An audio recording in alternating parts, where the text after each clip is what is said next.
আলোক বর্ষার প্রেমে পাগল তথাগত যুগলে ঘুরে বেড়াচ্ছেন বিভিন্ন দিকে। অন্যদিকে তৃতীয়বার কি বিয়ের পিঁড়িতে বসতে চলেছেন দেবলীনা? পাত্র কে? সৌম্য নাকি অন্য কেউ? কি জানালেন অভিনেত্রী? টলি পাড়া সেলিব্রিটি দম্পতিদের মধ্যে বেশ জনপ্রিয় ছিল দেবলীনা দত্ত এবং তথাগত মুখার্জি।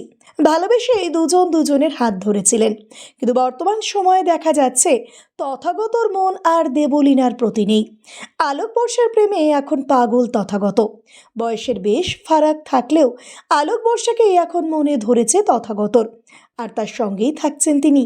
দেবলীনাকে যে জীবন থেকে একেবারে মুছে ফেলেছেন তা বলাই যায়।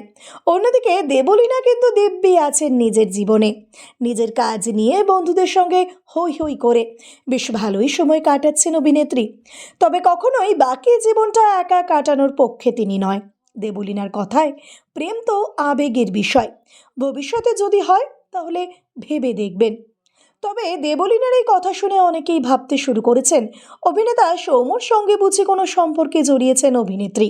কিন্তু না, বরাবরই সৌম্য দেবলীনা দুজনেই দাবি করে এসেছেন তারা খুবই ভালো বন্ধু।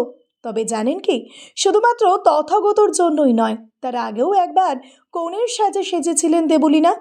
দুই পরিবারের মধ্যে পাকা কথা হয়ে রীতিমতো ডেট ঠিক করে বিয়ে বাড়ি ভাড়া করে সাজগোজ করে বরের জন্য অপেক্ষা করছিলেন অভিনেত্রী।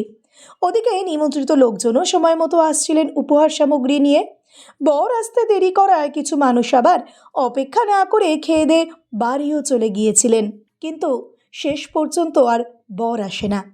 তিনি কিন্তু ছিলেন সমাজের একজন গণ্যমান্য ব্যক্তি।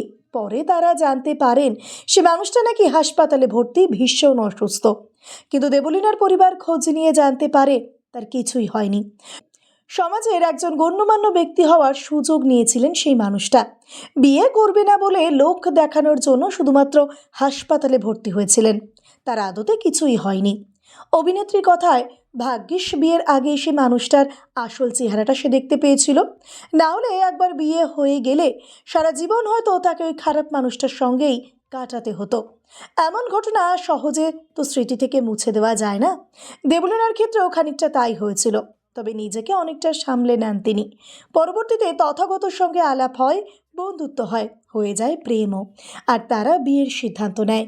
বিয়ে হলেও এখন তারা আলাদা, তাদের মাঝে চলে এসেছে আলোক বর্ষা। তথাগত এখন আলোক বর্ষার সঙ্গে বেশ ভালোই আছে, আর অন্যদিকে এক প্রকার একা একাই দিন কাটাচ্ছে দেবলীনা। তবে ইদানিংকালে অভিনেতা সৌম্যর সঙ্গে বিভিন্ন জায়গায় তাকে দেখতে পাওয়ায় তাদের প্রেম নিয়ে গুঞ্জন উঠেছে। অভিনেত্রীর দাবি তারা শুধুমাত্র ভালো বন্ধু।